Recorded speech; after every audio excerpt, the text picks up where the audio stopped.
দেশবাসীকে প্রধানমন্ত্রীর ঈদ শুভেচ্ছা। ত্যাগের চেতনায় উদ্বুদ্ধ হয়ে দেশ ও জনগণের কল্যাণে আত্মনিয়োগের আহ্বান। স্বজনদের সঙ্গে ঈদ করতে আজও রাজধানী ছাড়ছে মানুষ। ঈদের প্রধান জামাতের জন্য প্রস্তুত জাতীয় ঈদগাহ, থাকছে 5 স্তরের নিরাপত্তা। শেষ দিনে জমজমাট পশুর হাট, ক্রেতা কম, লোকসানের আশঙ্কা ব্যাপারীদের। কোরবানির সরঞ্জাম তৈরিতে সরগরম নড়াইল ও সাতক্ষীরার কামারপাড়া। সেন্ট মার্টিন দখল নিয়ে গুজব ছড়াচ্ছে বিএনপি, অভিযোগ ওবায়দুল কাদেরের। সার্বভৌমত্বের উপর আঘাত আসলেও সোচ্চার নয় সরকার, বলেন মির্জা ফখরুল। দেখছিলেন বিআরবি কেবল সংবাদ শিরোনাম, এবার বিস্তারিত। ঈদুল আজহার ত্যাগের চেতনায় উদ্বুদ্ধ হয়ে দেশ ও জনগণের কল্যাণে আত্মনিয়োগ করতে সকলের প্রতি আহ্বান জানিয়েছেন প্রধানমন্ত্রী শেখ হাসিনা। এক ভিডিও বার্তায় দেশবাসীকে ঈদুল আজহার শুভেচ্ছা জানিয়ে তিনি এই আহ্বান জানান। দেশবাসী, আসসালামু আলাইকুম। বছর ঘুরে আবার আমাদের মাঝে ফিরে এসেছে পবিত্র ঈদুল আজহা। আপনাদের ঈদুল আজহার শুভেচ্ছা জানাচ্ছি। ঈদ মোবারক। ঈদুল আজহার শিক্ষা ধারণ করে আসুন আমরা ত্যাগের মহিমায় উজ্জীবিত হয়ে দেশ ও দেশের মানুষের কল্যাণে কাজ করি। পবিত্র ঈদুল আজহা আমাদের সকলের জীবনে বয়ে আনুক অনাবিল আনন্দ, সুখ, শান্তি ও স্বাচ্ছন্দ্য। সবাই ভালো থাকুন, সুস্থ থাকুন, নিরাপদ থাকুন। ঈদ মোবারক।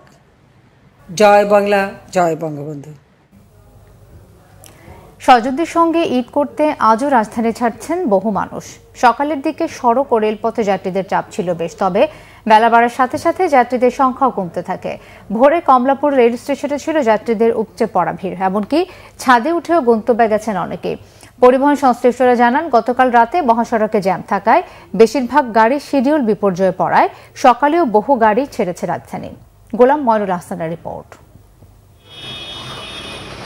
সরকারি চাকরিজীবীদের বৃহস্পতিবার ছিল শেষ কার্যদিবস। অধিকাংশ বেসরকারি অফিসও ছুটি হয় সেদিন, তাই বৃহস্পতিবার শুক্রবার যাত্রীদের ছিল মূল চাপ। তবে রবিবারও রাজধানী ছাড়া মানুষের সংখ্যা চোখে পড়ার মতো। রাজধানী কমলাপুর রেল স্টেশনের সকালের দিকে ঈদে ঘরমুখী যাত্রীদের ছিল উপচে পড়া ভিড়। ভিড় তো কি করবো, করার নাই তো কিছু, ইচ্ছি যেন মানায় নিতে হবে। ফ্যামিলির সাথে ঈদ কাটাবো, এটা সবারই একটা আনন্দের বিষয় থাকে, অনেক ভালো লাগতেছে। সবারই তো একসাথে আনন্দ করার সময় এখন, কারণ সবাই নিজের পরিবার নিয়ে করতে যাচ্ছে। আপন মানুষদের সাথে ঈদ করবো, তো সেই থেকে আমাদের অনুভূতি আসলে অনেক ভালো লাগে কাজ করতেছে। শুরুতে 2-1টি ট্রেন ছাড়তে কিছুটা দেরি হলেও পরে যথাসময়ে ছেড়ে যায় স্টেশন। তবে বগিতে জায়গা না পেয়ে অনেকে ওঠেন ছাদে। আমরা চেষ্টা করছি যে আসলে এত পরিমাণে যাত্রী যে আমরা চেষ্টা করছি যে প্রত্যেক যাত্রী যেন তার টিকিট দেখে এনআইডি সহ যার টিকিট যার ভ্রমণ তার এই নীতি বাস্তবায়নে কাজ করে। এদিকে সড়ক পথে রাজধানী ছাড়া মানুষের সংখ্যা নেহাত কম নয়। রাত্রে যায়নি, দেখি যে গ্যাঞ্জাম, রোডে জ্যাম, এই জন্য আজকে আসছি যাওয়ার জন্য, যদি একটু ফ্রি পাই। আমাদের কিছু স্টাফ থাকে আর কিছু করে ঈদের আগের দিনে ছাড়ে, এই কারণে যাওয়া হইতেছে। পরিবহন সংশ্লিষ্টরা জানান, বেলা বাড়ার সাথে যাত্রীর সংখ্যাও কমেছে। এখন যাত্রী সংকটে হচ্ছে না গাড়ির আসন পূরণ। 2 গাড়ি মোটামুটি ভালো ছাড়ছি, এরপর আর যাত্রী নাই। একদম ফজর থেকে 7টা পর্যন্ত যাত্রী ছিল। গতকালকে পর্যন্ত খুব চাপ ছিল, সকালেও খুব সকালে একটু চাপ ছিল, একেবারেই ফাঁকা। টিকিট পাবার বিড়ম্বনা কিংবা যাত্রার শত ভোগান্তি সবকিছু ছাপিয়ে স্বজনদের সাথে ঈদ করতে যাবার আনন্দই এখন যাত্রীদের চোখে মুখে। গোলাম ময়নুল হাসান, বাংলা ভিশন, ঢাকা। জাতীয় ঈদগাহে ঈদের প্রথম জামাত হবে সকাল 7:30টায়, আর জাতীয় মসজিদ বায়তুল মোকাররমে সকাল 7টায় শুরু হয়ে 5টি জামাত হবে। ঈদের প্রধান জামাত ঘিরে জাতীয় ঈদগাহে 5 স্তরের নিরাপত্তা ব্যবস্থা নেওয়া হয়েছে। জায়নামাজ ছাড়া দাহ্য জাতীয় কোনো কিছু সঙ্গে না আনতে মুসল্লিদের প্রতি অনুরোধ করেছে পুলিশ। জঙ্গি হুমকি নেই, তারপরও সব ধরনের আশঙ্কা মাথায় রেখেই সারা দেশে ঈদ জামাতের নিরাপত্তা নেওয়ার কথা জানিয়েছেন র্যাবের মহাপরিচালক ব্যারিস্টার হারুনুর রশিদ। বিস্তারিত জানাচ্ছেন জিয়া খান। ঈদের প্রধান জামাত ঘিরে মুসল্লিদের নামাজ আদায়ের জন্য পুরোপুরি প্রস্তুত জাতীয় ঈদগাহ। প্রতিবারের মতো এবারও রাষ্ট্রপতি, প্রধান বিচারপতি সহ রাষ্ট্রের গণ্যমান্য ব্যক্তিবর্গের ঈদ জামাত আদায়ের কথা রয়েছে জাতীয় ঈদগাহে। তাই সব ধরনের ব্যবস্থার পাশাপাশি নিরাপত্তার দিকটি প্রধান বিবেচ্য। এরই ধারাবাহিকতায় 1000 খানেক পুলিশ শুধু জাতীয় ঈদগাহ কেন্দ্রিক নিরাপত্তার দায়িত্বে থাকবে। গোয়েন্দা নজরদারির পাশাপাশি সিসি ক্যামেরায় দৃষ্টি থাকবে তাদের। জাতীয় ঈদগাহ ময়দানের যে জামাত সেটি নিরাপত্তার জন্য 5 স্তরের নিরাপত্তা বলয় তৈরি করা হয়েছে।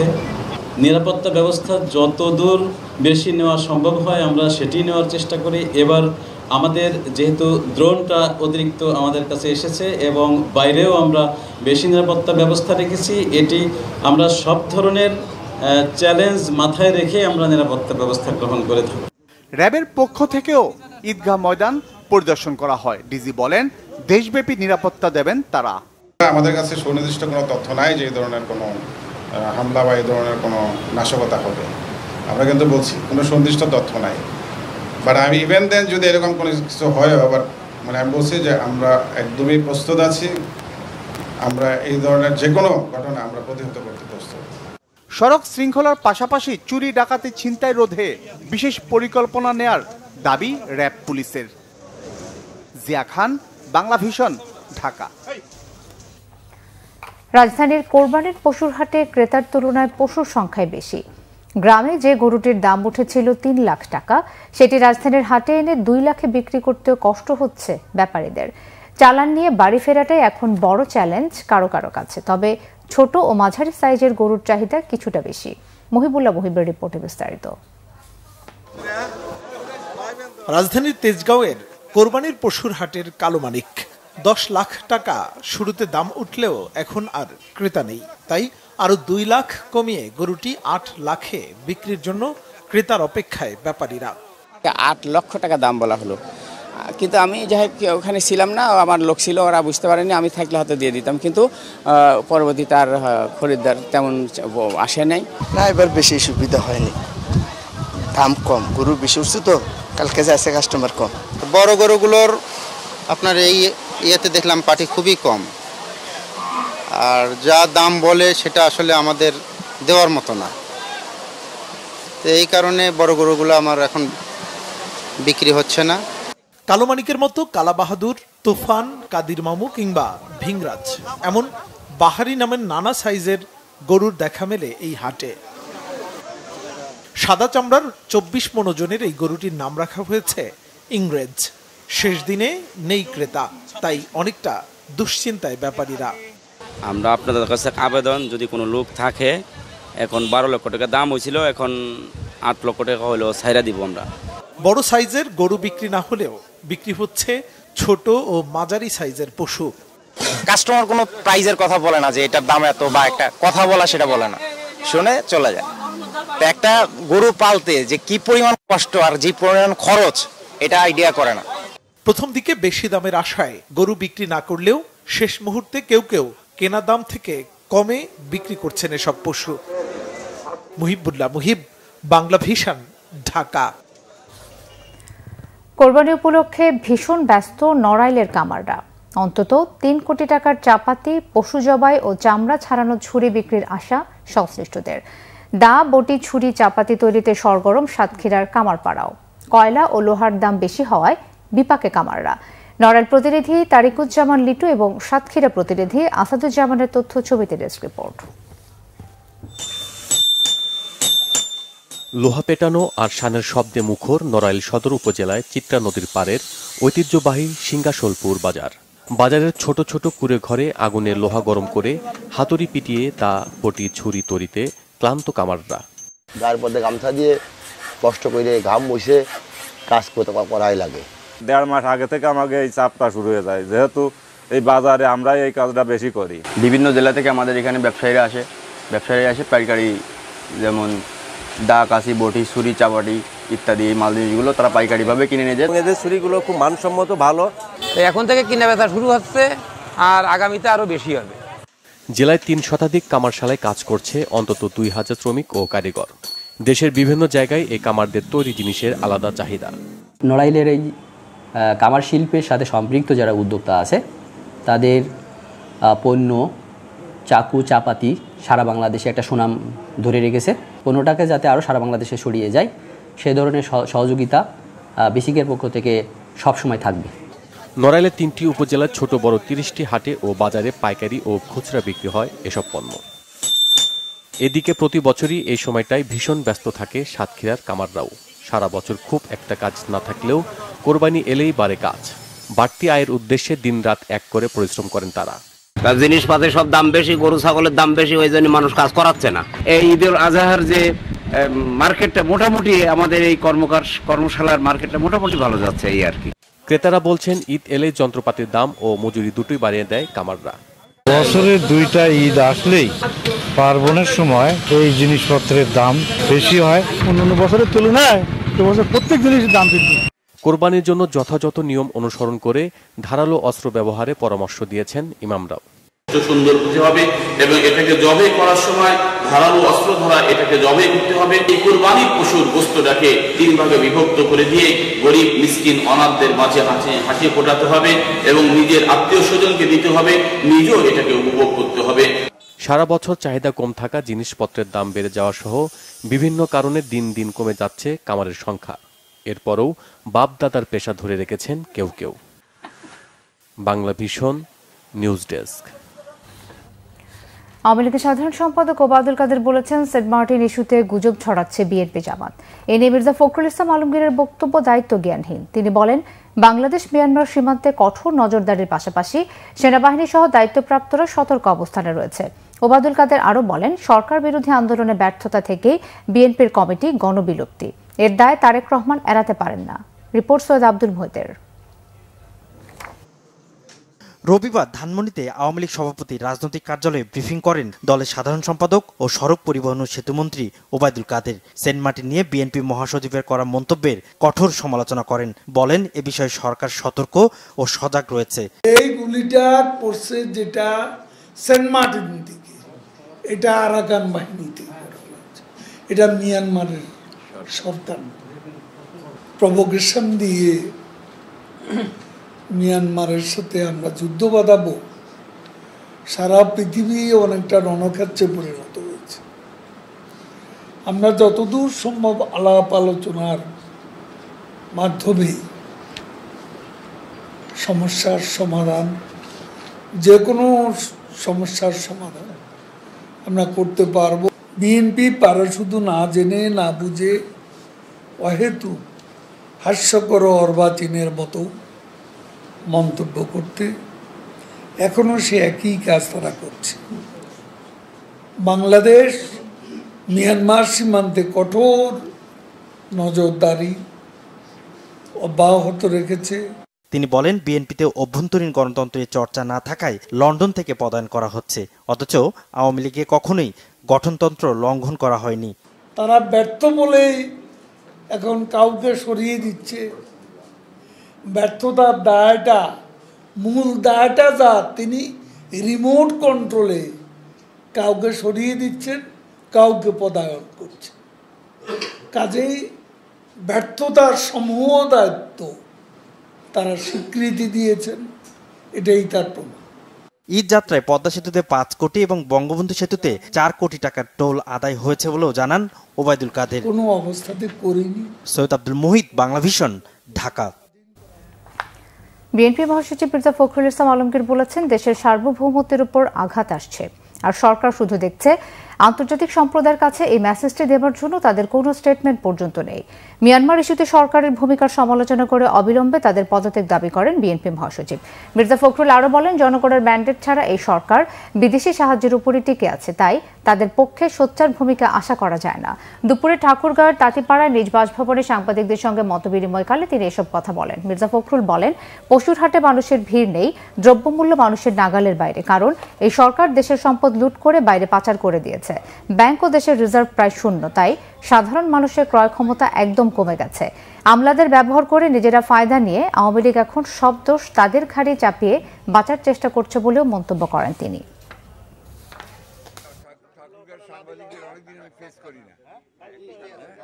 বর্তমানে যে একটা অনির্বাচিত সরকার আছে, দখলদারি সরকার, জোর করে দখল করে বসে আছে, এদের কাছে সার্বভৌমত্ব ব্যাপারটা কোনো রকমেই কোনো প্রভাব বিস্তার করছে না। একটা ভিন্ন দেশ থেকে আমার যে পথ, যেটা আন্তর্জাতিকভাবে স্বীকৃত যে পথ, সেই পথে আমার সেই সমুদ্রের সীমা, সেখানে আমি যাতায়াত করতে পারছি না। ওখানে সেখানে গোলাগুলি করে যাতায়াত বন্ধ করে দিচ্ছে। অথচ সরকার এখন পর্যন্ত একটা যে স্টেটমেন্ট, সিরিয়াস স্টেটমেন্ট, আমি condemning the incident of Myanmar, সেটা পর্যন্ত তারা করে নাই। তারা বলছে যে আমরা দেখছি, এটা সার্বভৌমত্বের প্রতি আঘাত আসছে, তারা দেখছে। দেশের সার্বভৌমত্ব রক্ষা ও সীমান্তের যে কোনো পরিস্থিতি মোকাবেলায় প্রস্তুত থাকতে বিজিবি সদস্যদের নির্দেশ দিয়েছেন বাহিনীর মহাপরিচালক major general Ashrafuzzaman Siddiqui. Saint Martin সহ দেশের দক্ষিণ পূর্ব সীমান্তের পরিস্থিতি পরিদর্শন করে এই নির্দেশ দিয়েছেন বিজিবি প্রধান।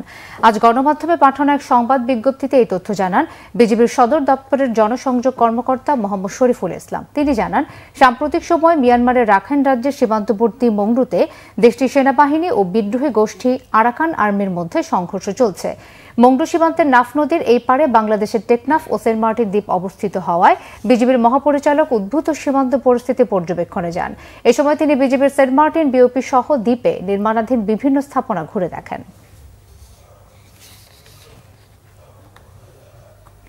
বরিশালে আলাদা সড়ক দুর্ঘটনায় 4 জন ও ঝালকাঠিতে 2 জন নিহত হয়েছে। সকালে ঢাকা বরিশাল মহাসড়কের কাশীপুর ব্র্যাক ট্রেনিং সেন্টারের সামনে বাস ও ট্রাকের সংঘর্ষে 2 জন নিহত ও 8 জন আহত হন। নিহতরা হলেন কুয়াকাটা ঢাকা রুটের ব্যাপারী পরিবহনের চালকের সহকারী মোহাম্মদ সোহাগ ও অজ্ঞাত এক সুপারভাইজার। এর আগে ভোরে বরিশাল ঝালকাঠি মহাসড়কে বাসের সাথে 3 হুইলারের সংঘর্ষে 2 জন নিহত হয়েছেন। নিহতরা হলেন 3 হুইলার চালক আলামিন ও মঠবাড়িয়ার বাসিন্দা যাত্রী আলতাফ মুন্সি। এদিকে মধ্যরাতে ঝালকাঠি বরিশাল আঞ্চলিক মহাসড়কের রায়পুর এলাকায় সড়ক দুর্ঘটনায় সিএনজি চালিত অটোরিকশার চালক সহ 2 জন নিহত হয়েছেন। নিহতরা হলেন ঝালকাঠির রাজাপুর উপজেলার উত্তমাবাদ এলাকার সিএনজি চালক আলামিন ও সিএনজি যাত্রী পিরোজপুরের দেবত্র এলাকার আলতাফ মুন্সি।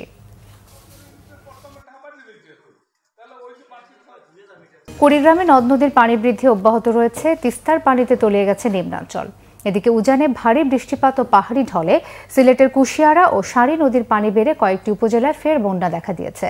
সিলেটের সীমান্তবর্তী গোয়াইনঘাট জৈন্তাপুর কোম্পানিগঞ্জ উপজেলায় বন্যায় তলিয়ে গেছে যোগাযোগ রক্ষাকারী সড়ক।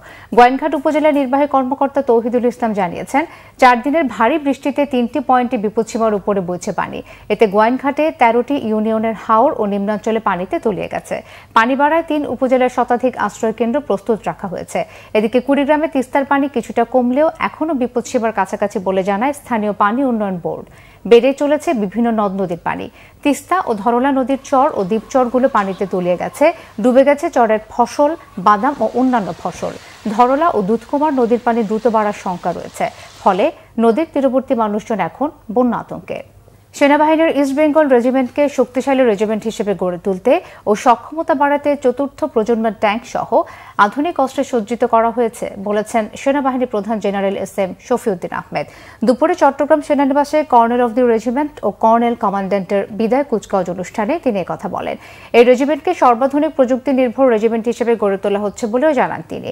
এর আগে সেনাপ্রধান দরবারে অংশ নেন। অনুষ্ঠানে সেনা সদরের ঊর্ধ্বতন কর্মকর্তা, east Bengal regiment, regiment of artillery এবং মিলিটারি পুলিশের জ্যেষ্ঠ কর্মকর্তা সহ 24 পদাতিক ডিভিশনের পদস্থ সামরিক কর্মকর্তারা উপস্থিত ছিলেন। দেশের বিভিন্ন জায়গার আরো কিছু খবর নিয়ে একটি ডেস্ক রিপোর্ট।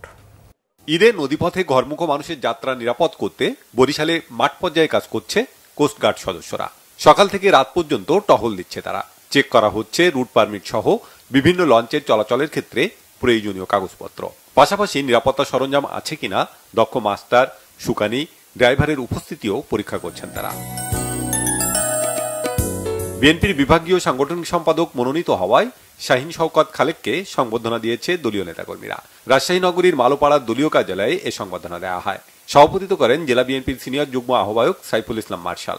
বক্তব্য রাখেন জেলা বিএনপির সদস্য সচিব অধ্যাপক বিশ্বনাথ দত্ত, বিএনপি নেতা রায়হানুল হক রায়হান ও জেলা শ্রমিক দল সভাপতি রকুনুজ্জামান আলম সহ অন্যরা। সিলেটের গোয়াইনঘাটে সংসদ সদস্য সাবেক মন্ত্রী ইমরান আহমেদের পক্ষ থেকে 3000 প্যাকেট ঈদ সামগ্রী বিতরণ করা হয়েছে। সকালে উপজেলা পরিষদ মিলনায়তনে এতে প্রধান অতিথি ছিলেন উপজেলা নির্বাহী কর্মকর্তা মোহাম্মদ তৌহিদুল ইসলাম। বিশেষ অতিথি ছিলেন গোয়াইনঘাট সরকারি কলেজের অধ্যক্ষ মোহাম্মদ ফজলুল হক ও সিলেট জেলা পরিষদ সদস্য সুভাষ দাস। ঘূর্ণিঝড় রিমালে ক্ষতিগ্রস্তদের মাঝে ঈদ সামগ্রী বিতরণ করা হয়েছে বাগেরহাটের মোরেলগঞ্জে। উপজেলার বারুইখালী এলাকায় গ্রিস প্রবাসী জাহিদুল ইসলাম ফাউন্ডেশনের পক্ষ থেকে এসব ঈদ সামগ্রী বিতরণ করা হয়। অনুষ্ঠানে প্রধান অতিথি ছিলেন বাগেরহাট 4 আসনের সংসদ সদস্য HM বদিউজ্জামান সোহাগ। এ সময় মোরেলগঞ্জ উপজেলা পরিষদের চেয়ারম্যান বীর মুক্তিযোদ্ধা লিয়াকত আলী খান, উপজেলা নির্বাহী কর্মকর্তা তারেক সুলতান সহ অন্যরা উপস্থিত ছিলেন। জমি নিয়ে বিরোধ ও পূর্বশত্রুতার জেরে শারীরিকভাবে নির্যাতন ও হুমকি ধামকির অভিযোগে সংবাদ সম্মেলন হয়েছে সিরাজগঞ্জে। খোদ্দ শিয়ালকোল গ্রামে এই সংবাদ সম্মেলন করেন ভুক্তভোগী খন্দকার আতিক রহমান জিয়া। রাসেল খন্দকার, শরীফ খন্দকার ও রাকিব উদ্দিনের বিরুদ্ধে হামলা ও প্রাণনাশের হুমকির অভিযোগ তুলে তিনি তাদের আইনের আওতায় আনার দাবি জানান। Bangla vision news desk. সংবাদ শেষ করব, বিআরবিকে এবার শিরোনামগুলো আরো একবার জানিয়ে। দেশবাসীকে প্রধানমন্ত্রীর ঈদ শুভেচ্ছা, ত্যাগের চেতনায় উদ্বুদ্ধ হয়ে দেশ ও জনগণের কল্যাণে আত্মনিয়োগের আহ্বান। স্বজনদের সঙ্গে ঈদ করতে আজও রাজধানী ছাড়ছে মানুষ। ঈদের প্রধান জামাতের জন্য প্রস্তুত জাতীয় ঈদগাহ, থাকছে 5 স্তরের নিরাপত্তা। শেষ দিনে জমজমাট পশুর হাট, ক্রেতা কম, লোকসানের আশঙ্কা ব্যাপারীদের। কোরবানির সরঞ্জাম তৈরিতে সরগরম নড়াইল ও সাতক্ষীরার কামারপাড়া। সেন্ট মার্টিন দখল নিয়ে গুজব ছড়াচ্ছে বিএনপি, অভিযোগ ওবায়দুল কাদেরের। সার্বভৌমত্বের উপর আঘাত আসলেও সোচ্চার নয় সরকার, বললেন মির্জা ফখরুল। এই ছিল এখনকার মতো, পরের সংবাদ সন্ধ্যা 7:30টায় দেখার আমন্ত্রণ রইল। এছাড়া বাংলা ভিশন সংবাদ ও সংবাদ সংশ্লিষ্ট অনুষ্ঠান দেখতে ভিজিট করুন www.bbnews24.com ও facebook.com/banglavisionnews এবং সাবস্ক্রাইব করুন youtube.com/banglavisionnews। ধন্যবাদ।